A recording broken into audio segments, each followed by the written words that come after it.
शामी साहब, दो बयानिए थे जो कि खान साहब ने बनाए, एक बैरूनी एक अंदरूनी। तो ये क्या जो एब्सोल्युटली नॉट के मामलात थे, जो साजिश के मामलात थे, जो मीर जाफ़र, मीर सादिक, न्यूट्रल्स, वो सारा एक तरफ था। खान साहब एक रास्ता बनाना चाह रहे थे या बनाना चाह रहे हैं कि इक़्तिदार में किस तरीके से वापसी हो, उसमें चाहे अमेरिका के साथ ताल्लुकात बेहतर करने पड़े, PR फर्म हायर करने पड़े, सफ़ीरों से मिलना पड़े, साबिक लोगों से मिलना पड़े, या फिर कोई तोसी की बात करनी पड़े, बस एक रास्ता निकल जाए जिसमें उनको इक़्तिदार मिल जाए। देखें, खान साहब ने जो भी बयानिए अपनाए थे वो कारगर साबित नहीं हुए, वो उनके पाँव की जंजीर बन गए। अब वो कोई रास्ता निकालने की कोशिश कर रहे हैं।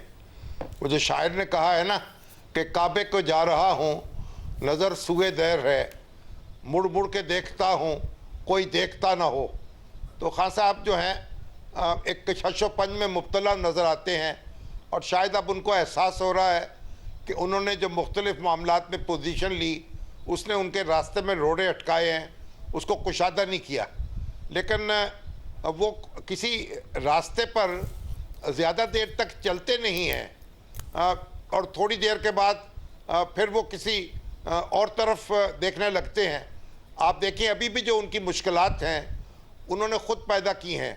अभी उनके हरीफ जो हैं वो उनके लिए इतनी मुश्किलात पैदा नहीं कर सके थे जो उनकी अपनी तकरीरों से, उनके अपने अज़हार राय से और अदारों पर हमलों से पैदा हुई है।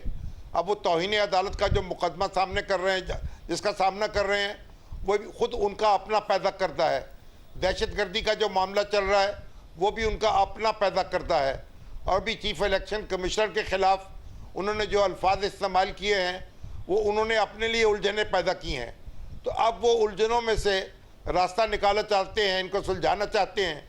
लेकिन बुनियादी बात यह है कि उनको खुले दिल के साथ अपने हरीफों को तस्लीम करना होगा, उनसे बातचीत करनी होगी और उसके बाद कोई रास्ता निकालना होगा। ना वीटो उनके पास है, ना उनके हरीफों के पास है। उनके हरीफ जो हैं वो भी नहीं कह सकते कि वो तने तनहा आगे बढ़ सकते हैं।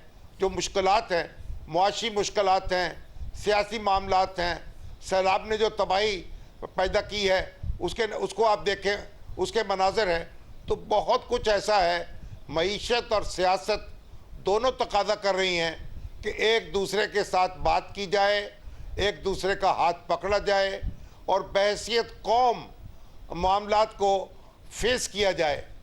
अलग अलग रहकर एक दूसरे को जिच करके, एक दूसरे को नाकाम बनाने की कोशिश करके शायद हम सब नाकाम हो जाएंगे। ये एक बड़ी तल्ख हकीकत है जो सामने दीवार पर लिखी नजर आ रही है। भाई साहब, आप बताइएगा, आपके ख्याल में खान साहब की जो पोजीशन थी अब तक, उसका फ़ायदा नहीं हुआ जिसकी वजह से वो पीछे हट रहे हैं, या अपनी पोजीशन की वजह से ही एक रास्ता बनाने में कामयाब हुए हैं? मेरा ख्याल है कि पहले तो हमें इस लचक को अप्रिशिएट करना चाहिए। उन्होंने दोनों मामलात पर लचक दिखाई है। एक अमेरिका के मामले में भी उनसे मुज़ाकरात शुरू कर दिए हैं।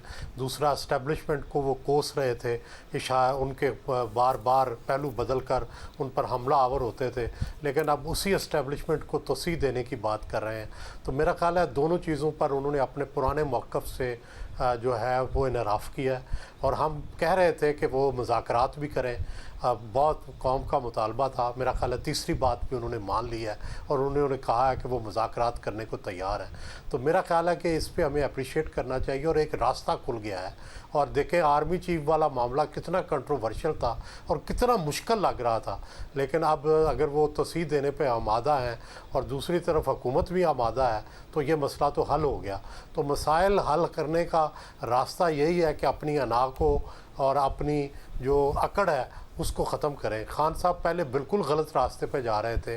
उनके पास पॉपुलैरिटी है, लेकिन सिर्फ पॉपुलैरिटी काफ़ी नहीं होती, इसके साथ साथ आपको मकबूलियत और इसके साथ मुफाहमत भी ज़रूरत होती है। आपको अदारों के साथ चलना भी ज़रूरी होता है। वो चल नहीं रहे थे बल्कि उनसे लड़ रहे थे। तो मेरा ख्याल है कि ये जो आज उनके अंदर तब्दीली देखने में आ रही है, अगर वो इस तब्दीली पे कायम रहते हैं और मुज़ाकरात भी करने पर तैयार होते हैं और इसी तरह असम्बली में वापस चले जाते हैं और इसी तरह तोसी पे भी एग्री करते हैं और अगले साल इलेक्शन पर रजामंद हो जाते हैं, तो मेरा ख्याल है कि पाकिस्तान के बहुत सारे मसले हल हो जाएंगे, फिर मईशत पर भी मफाहमत जो है वो मुमकिन हो जाएगी। शामी साहब, ये एक ऐसे वक्त में ये बात की है शामी साहब उन्होंने, जिसमें हमें पता है कि DGISPR काफ़ी अर्सा पहले कह चुके हैं कि आर्मी चीफ ना तो तोसी लेंगे ना ही कबूल करेंगे अगर हुकूमत की तरफ से दी भी जाती है। उसके बावजूद जब हुकूमत कह रही थी कि जो टॉप 5 के जर्नल होंगे उनमें से हम आर्मी चीफ अनाउंस करेंगे, खान साहब अगर तोसी की बात करते हैं और पब्लिकली हमने देखा है कि कभी इतना कंट्रोवर्शियल नहीं हुआ है नए आर्मी चीफ की अनाउंसमेंट उनके अपॉइंटमेंट से चंद माह पहले, तो ये वो मसले का हल निकाल रहे हैं या मसले को पेचीदा कर रहे हैं? देखिए, जो अभी हमारे भाई सोहेल साहब कह रहे थे कि अगर अमेरिका से वो मामला दुरुस्त करना चाहते हैं तो ये तो फिर अमेरिका को सोचना चाहिए, उसके लिए कोई इत्मीनान की बात इसमें है कि नहीं है। और अगर वो एस्टेब्लिशमेंट से अपने मामला दुरुस्त करना चाहते हैं तो ये भी एस्टेब्लिशमेंट के और उनके दरमियान का मामला है। बुनियादी बात यह है कि अगर खान साहब की जो बात है क्या उसको मौजूदा हुकूमत तस्लीम करेगी? खान साहब ने हमारे सामने तो ये कहा था कि सीनियर मोस्ट जो जर्नल है उसको आर्मी चीफ होना चाहिए, वो इस बात के कायल थे। तो अब अगर वो इख्तियार जो है वो नए आने वाले वज़ीर आज़म को देना चाहते हैं तो कानूनी और आइनी तौर पर तो जो मौजूदा वज़ीर आज़म है उनके पास ये इख्तियार मौजूद है। क्या वो अपने इस इख्तियार से दस्तकश हो जाएंगे? क्या खान साहब ने जो जैतून की शाख लहराई है वो फिलवाक़े जैतून की शाख है या ये एक मजबूरी का सौदा कर रहे हैं? या फिर ये सारे सवालात भी पैदा होंगे। यानी ऐसा नहीं है कि खान साहब ने एक बात कही और दूसरे आंखें बचाने के लिए तैयार बैठे हैं, वो भी तो अपने कांटे जेबों में रखते हैं और कांटे बिछाने पे तैयार रहते हैं। और ख़ुद खान साहब ने जब ये बात कही है कि इलेक्शन के मामले पे वो बातचीत के लिए तैयार हैं, तो ये तो पोजीशन उनकी पहले दिन से थी कि अगर इलेक्शन की तारीख दे दी जाए तो फिर वो बातचीत के लिए तैयार हैं। लेकिन अगर खुले दिल के साथ वो बातचीत की पेशकश करते हैं तो मेरा ख्याल फिर हमें भी ये अपील करनी होगी और मुतालबा करना होगा हुक्मरानों से भी और उनके मुखालफों से भी कि वो भी अपनी बाहें ज़रा खोल लें और तंगदिली का मुजाहरा ना करें। लेकिन अगर मगर है और दाव पेच है तो फिर तो वो भी अपने अगर मगर करेंगे और दाव पेच लड़ाएंगे तो फिर बात तो वहीं रहेगी जहाँ से शुरू हुई थी और फिर बात आगे नहीं बढ़ सकेगी। बड़ाई साहब, आप ये बताइएगा कि एक ऐसे वक्त में खान साहब मामला उलझा रहे हैं या उसको सुलझा रहे हैं, जब हुकूमत कह चुकी कि अगले जो 5 सीनियर होंगे उनमें से हम आर्मी चीफ अनाउंस करेंगे, जब आर्मी चीफ के हवाले से DGISPR कह चुके हैं कि वो तौसीक कबूल नहीं करेंगे और इसी इस्टेब्लिशमेंट पर इमरान खान साहब शदीद तनकीद कर चुके हैं, उन्हें कभी हैंडलर कहते हैं कभी न्यूट्रल कहते हैं, मीर जाफर मीर सादिक, तो जब वो बात करते हैं एक तौसीक की नई हुकूमत आने तक, तो वो मामला उलझा रहे हैं या सुलझा रहे हैं? मेरा ख्याल है कि वो मामले को सुलझाना ही चाह रहे हैं। उनको समझ नहीं आ रहा था, पहले मैं और शामी साहब उनसे मिले थे तो उन्होंने ये पेशकश की थी कि जी सबसे सीनियर मोस्ट को बना दिया जाए ताकि ये कंट्रोवर्सी ख़त्म हो और इंडिया की तरह मामला हो कि ख़ुद ब खुद सीनियर मोस्ट जो है बन जाया करे। लेकिन फिर शायद उन्हें किसी ने कान में कहा है कि इसकी बजाय आप अगली हुकूमत पे छोड़ दें।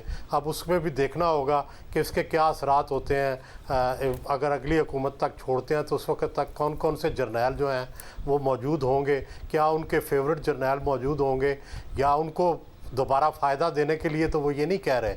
तो ज़ाहिर है दूसरा फ़रीक जो है, जो मुखालिफ फ़रीक है, जो हुकूमत है, वो भी देखेगी कि उनकी इस बात के पीछे, इस ऑफ़र के पीछे क्या क्या चीज़ें छुपी हैं, तो फिर ही फैसला किया जाएगा। लेकिन ज़्यादा बेहतर होता कि एक असूल तय कर लिया जाता, सीनियर मोस्ट का असूल तय कर लिया जाता या कोई और असूल तय कर लिया जाए ताकि हर 2-3 साल के बाद ये जो झगड़ा होता है और जो कंट्रोवर्सी बनती है ये ना बने। और दूसरा, खान साहब मुफाहमाना तर्ज़ अमल इख्तियार करें। उन्होंने अदारों के साथ, कभी अदलिया के साथ, कभी फ़ौज के साथ, कभी अमेरिका के साथ, सबसे जो एक जंग छेड़ रखी है इसको बंद करना चाहिए। आज के उनके बयान से तो ऐसे लगता है कि वो अपने ये महाज बंद करना चाहते हैं। अगर करना चाहते हैं तो वेरी गुड।